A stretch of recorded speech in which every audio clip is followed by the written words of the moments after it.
정치 한 달 앞을 내다봅니다. 월간 유인태 전 국회 사무총장 어서 오십시오. 예, 안녕하세요.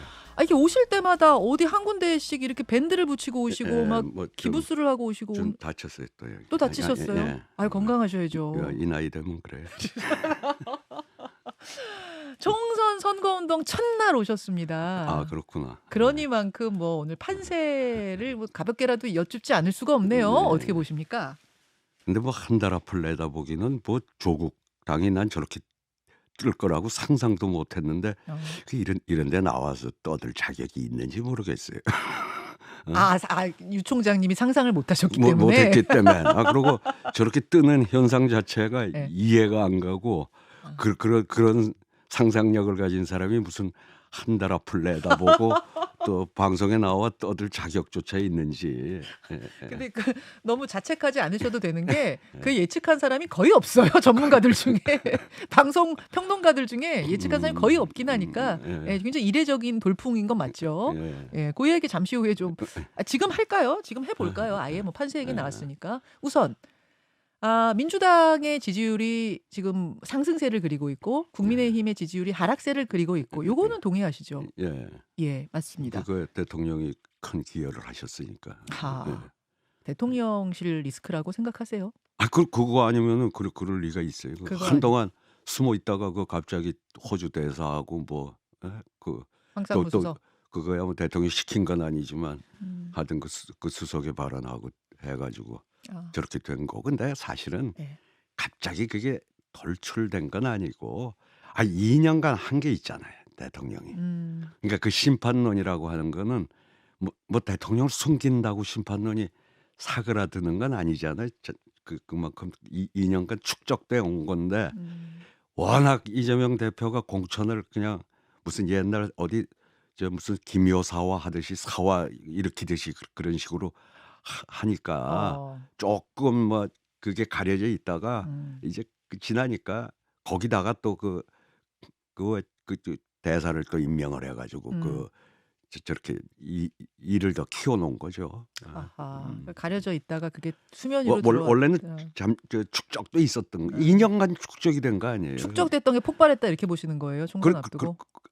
폭발하게 돼 있었던 거죠. 돼 있었던 거예요? 거니까 그걸 어떻게든지 좀 저거 하려고 꽁꽁 숨어라 해서 여사님만 숨겼는데 본인도 좀 숨으라고 했는데 이제 그 대사 임명하고 뭐 또 수석이 헛소리하고 이래가지고 이렇게 된 거 아닌가요? 그 위기감이 아마 보수지 쪽에도 느껴지는 것 같아요. 요즘 뭐 연일 그렇게 막 했었대요. 이른바 보수신문이라고 우리가 뭐 이야기하는 그런 곳들에서 어떤 이야기가 나왔냐면은 뭐 대파든 뭐든 아무것도 들어선 안 된다. 도망가서 영부인과 함께 계속 잠수를 타야 한다. 뭐 이런 이야기가 신문에 실리고 대통령이 신문 일면에서 완전히 사라져야 한다. 이런 이야기까지 뭐 컬럼으로 나오고 막 이런 상황입니다. 그 어떻게? 참 아니 저기 야권으로 총선이 지금 야권이 이기면 큰일 난다고 나라가 망한다고 생각하는 언론들도 지금 답답한 거죠. 대통령이 저렇게 자꾸 용산이 사고 쳐가지고 분위기를 저러니 그러니까 뭐 그런 기사들을 쓰겠죠. 보수 언론도 답답해서 말하자면 회초리를 드는 거다 그런 말씀이세요. 정신 차리고 총선 이겨라 뭐 이런 채찍질 같이 느껴지시는 거예요. 그런 거 같더라고요. 그럼 이제 국민의힘에서 그럼 뭘 지금 어떻게 할 수 있겠는가 분주하게 논의들을 하는 것 같은데 일각에서는 뭐 김성태 전 의원이 처음으로 그 이야기를 했습니다만 유승민 전 의원을 지금이라도 등판시켜야 된다 선거운동에. 뭐 유승민 전 의원이 여기에 대해서 어떻게 생각하실지 모르겠습니다만 당 일각에선 그런 아이디어도 나왔거든요. 어떻게 보세요? 그나마 좀 중도로 조금이라도 다가가고 싶으면은 유승민 의원 같은 경우 그동안 왜 젊고 좀 개혁적인 당 대표도 있었고 있었잖아요. 네. 원래 과거 정당 같으면은 왜 초선들이나 초선이 뭐 꼭 아니더라도 있었잖아요. 그런 소장 개혁파라고 소장. 근데 요새 소장파라고 하는 애들이 누구 쫓아내자고 도장 찍는 데나 지들끼리 잘 뭉쳐서 연병을 했었지. 또 화나셨어요. 또 아니 제가 그러니까 당황스럽네. 그런 존재가 없는데 그런 존재들은 다 쫓아낸 거 아니에요. 그게 아하. 개혁신당으로 다 가버리고. 음. 그러니까 이 그나마 유승민 의원이 지난번에 그쪽에서 그렇게 바랬고 그런데도 불구하고 하여튼 당엔 남겠다고 한 거 탈당 안 아닙니까? 했죠. 예. 본인도 어떤 꿈이 있으니까는 음. 그래도 거기에서 지금 비록 전혀 대접도 못 받지만 음. 그럼 그나마 좀 그 유승민 의원을 좀 활용하는 그 방법을 생각해 봐야 되는데 용산이 대선 때 앙금이 있어 가지고 잘 할는지 모르겠네. 결국 제안조차 안 할 것 같습니까? 모르겠어요. 그거야 아. 그쪽 소식 잘 아는 사람한테 물어보시오. 나한테 물어보지 말고. 예? 예. 아니 혹시 제안한다면 유승민 의원이 지금 이 시점에서 받을까요? 저는 받을 거라고 봐요. 아니 그래요? 안 갔잖아요. 아니 안 가긴 했지만 아니 지금 그거는 판세가 이렇게 힘든 상황에서 거기서 뛰어든다는 게 그래도 책임 다 지질 수 있는데. 그래도 이번에 민주당의 김부겸이도 같은 모양인데 공천은 다 해놓고는 와서 도와달라고 그런 거 아니에요? 예. 근데 도와달라고 했을 때 또 안 하면 아. 뭐 잘 되든 뭐 잘못되고 결과와 관계없이 그 자체가 항상 꼬리표처럼 따라다니기 때문에 유승민 대표도 이번에 그렇게 만약에 손을 내밀었는데 안 하면은 그건 자기 지지층에서 구제불능으로 자꾸 가니까. 예. 당에 안 남을 거면 모르지만 당에서 계속 역할을 하려면 내미는 손을 안 잡을 수는 없다. 전 그렇게 봐요. 김부겸 총리도 그런 거였죠. 그런 거였죠. 오늘 임종석 전 실장 그 중성동 갑인가요? 네. 전현희 후보가 공천된 그곳에 가서 선거운동 지원한대요. 예. 이재명 대표도 거기서 만날 것 같아요. 예. 그것도 그런 의미입니까? 그럼? 그렇죠. 사실은 그 전날까지 탈당해서 그 이낙연 대표 쪽에서 손을 내민 걸 잡을까 하는데 주위에서 야 그래도 남아서 도모하자 길게. 네. 그래서 남았던 거 아니에요 지난번에도. 그렇게 추정이 되죠. 예. 결국은 이 손을 뿌리치기는 뿌리치면은 그 당에 계속 있을 수가 없군요. 그렇죠. 근데 오늘 임종석 전 실장하고 이재명 대표하고 거기서 만나면 어떤 장면이 연출될까 오늘 언론에 굉장히 큰 관심사예요. 뭐 그래도 다 쇼들은 잘하니까 반갑게 또 뭐 포옹하고 그러겠죠. 그거야 기본이니까. 그런 거 잘하세요? 예? 그런 거 잘하세요? 그래서 나는 그런 걸 잘 못해서 이렇게 쫓겨났잖아요. 일찌감치. 방송에서 그런 솔직한 평론을 해주시고 계시잖아요. 중요한 역할 하세요. 알겠습니다. 아마 유승민 전 의원의 등판이 도움이 될 것이고 중도 확장에 제안을 한다면 유승민 전 의원도 받을 건데 다만 용산이 즉 당이 제안할지 모르겠다 그런 말씀. 지금 민주당 같은 경우에는 민주당 내부에서 몇몇 인사들이 범야권, 반윤 세력 200석 이야기도 하고 있습니다. 당에서 또 주의도 주고 막 그랬는데 정말 범야권, 반윤 200석이 가능할 거라고 보십니까? 쉽지 않을 거요. 지난번에 아마 헌정사 이래 이른바 이 민주당 계열이 한 게 최대 의석이라고 그랬잖아요. 180석. 근데 이번에 그 의석을 능가한다는 게 거의 기적에 가까운 일이잖아요. 근데 꼭 2년간 대통령께서 잘해 오셔가지고 그럴 어떤 기반은 좀 만들어 놨는데 근데 또 이쪽 민주당의 또 이재명 대표도 무슨 사화 일으키듯이 저렇게 그걸 했잖아요. 그러니까 그렇게까지는 쉽지 않을 거예요. 그렇게 보세요. 예. 아까 전에 이제 조국 혁신당의 이런 약진 돌풍을 못 내다봤었다 나는 아까 그 얘기를 아까 나는 하셨는데 장당을 한다는 것 자체가 미친 짓이라고 봤었으니까 그렇잖아요. 아니 2심까지 실형 2년 받아놓은 사람이 무슨 비법률적 뭔 소리인지 그런 소리를 했잖아요. 비법률적 방법으로의 명예회복. 그게 저게 뭔 소리인지 참 그러니까 우린 머리가 안 돌아가는 거예요. 그러니까 저 상상력을 못 따라간 거예요. 근데 그게 물론 저렇게 지나고 나서 보니 지금 윤석열 이재명이 도와줘가지고 저렇게 뜨는 건 이해는 가요. 아 그게 무슨 말씀이에요? 도와줘서 떴다는 게 무슨 말씀? 아 윤석열 대통령이 네. 우선 저 공정하지 못한 법 집행, 예? 그리고 너무 가혹한 그 동정론을 일으켰고 이재명 대표의 공천 과정에서의 속 좁은 모습, 이게 지금 조국 신당 쪽으로 저렇게 지지가 몰리는 거 아니겠어요? 그러니까 둘이 도와줘서 저만큼 뜬 거 아니겠어요? 두 대표자가 도와줘서 예. 지도자가 도와줘서 그러니까 저로 상상 저렇게 못할 일이 벌어졌다. 그렇죠. 예. 그렇게 참 이례적인 일이긴 하죠. 예. 예. 알겠습니다. 판세를 한번 이렇게 쭉 좀 짚어봤고 모르겠어요. 이 질문에 답변이 가능하신지 모르겠습니다. 만약 내일 선거를 치른다면 어느 정도 의석을 예측하세요? 글쎄 뭐 지금 어쨌든 국민의힘으로서는 최악의 상황이잖아요. 네.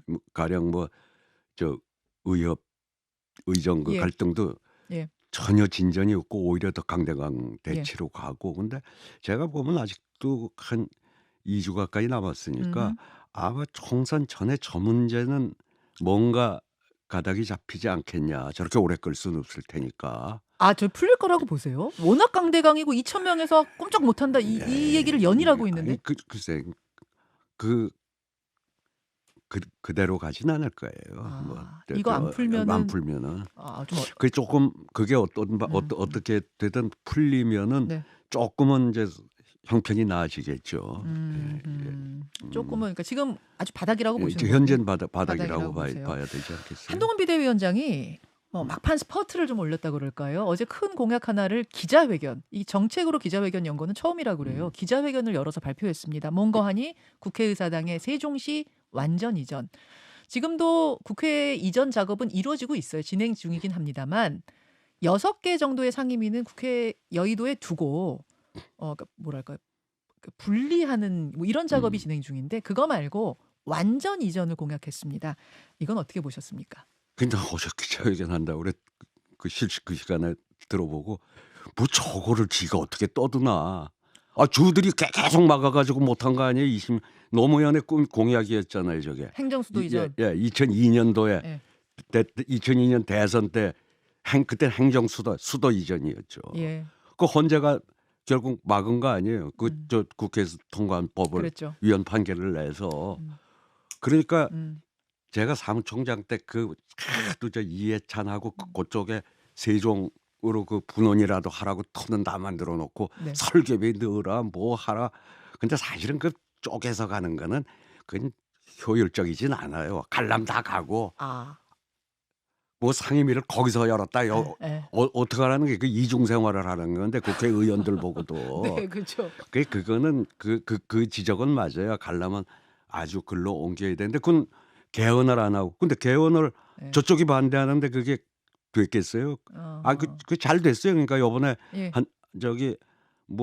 한동훈 지금 비대위원장이 뭐 개헌 어떤 머리를 맞대고 서로 아주 옮겨가겠다. 그럼 대통령실도 옮겨가고 이제 그 원래 노무현의 공약대로 수도 이전이 이제 이루어지면은 뭐 우리 이 너무 수도권 과밀화 뭐 이것도 막 균형 발전해도 되는데 그리고 거기에 덧붙여 가지고 이제 어제 한동훈 위원장 그 반정치적인 발언들. 어떤 거요?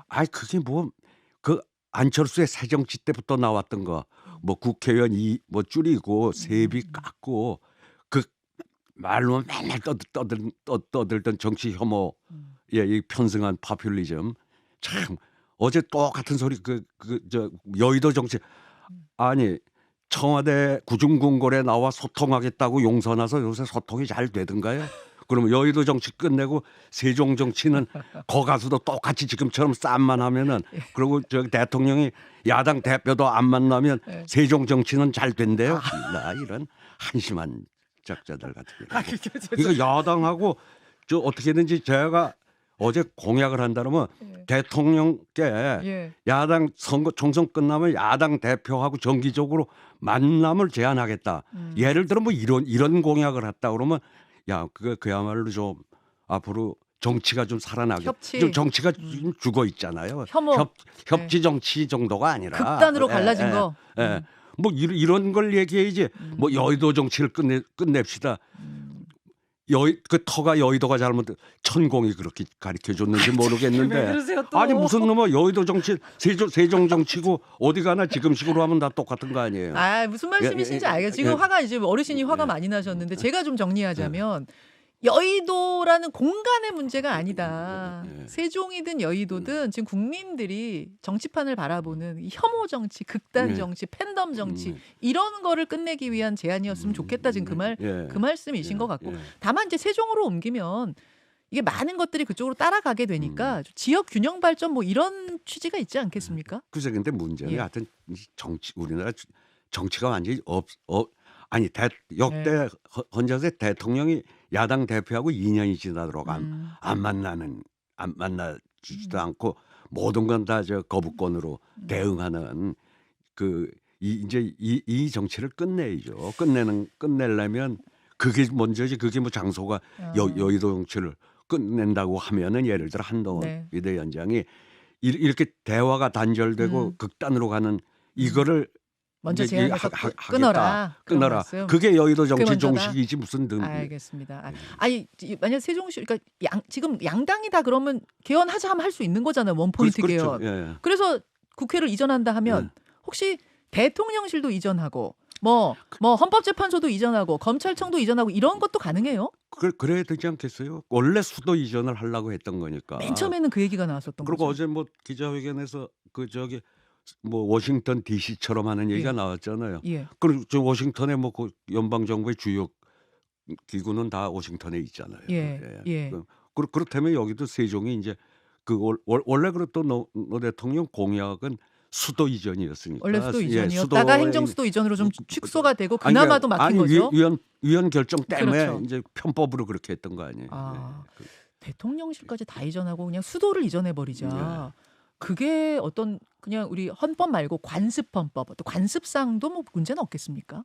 아니 개헌하면 그 관습헌법이 위반된다고 헌재가 판결해 놓은 거니까 이거를 뭐 그 관습헌법이라고 하는 하여튼 뭐 묘한 논리로다가 위헌 판결을 냈던 거니까요. 알겠습니다. 마음 맞으면 다 할 수 있다. 뭐 이 부분에 대해서는 또 우리 청취자들은 어떻게 생각하실지 의견들 좀 주시고요.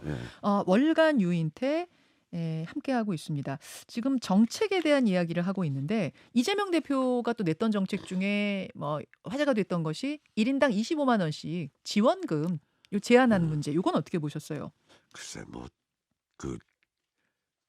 그게 처음 나온 것도 아니고 원래 기본 시리즈가 그 이재명 대표 단골인데 글쎄 그 얼마나 그 설득력이 있을런지 그건 잘 모르겠어요.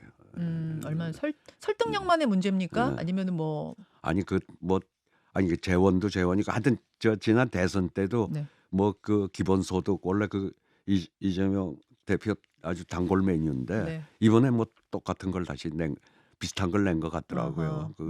글쎄 얼마나 그게 그렇게 공약력에 표 짜고 하는 건데 그 얼마나 표가 될는지 모르겠다. 그 얘기입니다. 그렇게 보세요. 그 부분에 대해서. 자 이제 13일 남았습니다.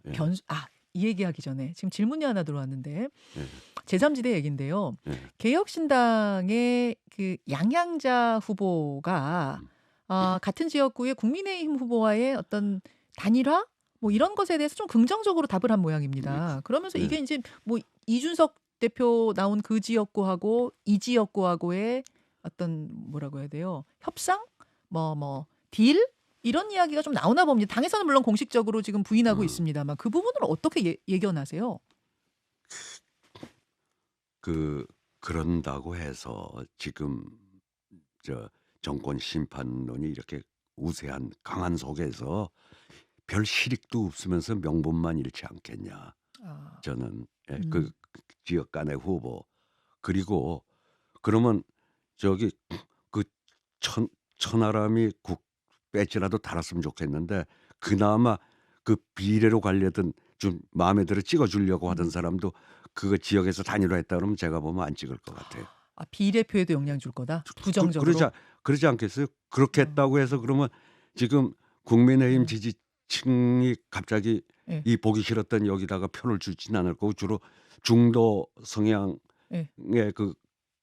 이준석 당의 개혁신당의 우호적인 사람이 많을 텐데 그거 했다 그러면 아마 많이 등 돌릴 거요. 아. 그렇지 않겠어요? 실익이 오히려 없을 그 거라고 심판 보시는군요. 세력하고 뭐 연대를 해? 아. 그거 뭐하러 그런다고 그 지역구에서 뭐 당선이 유력해진다고 그러면 몰라도 아하. 저는 뭐 그러지도 않으면서 실익 없이 그 비례조차 더 날라가지 그렇게 않겠냐 이래 봐요. 조언을 하신다면 좀 말리는 네, 예. 쪽이시군요.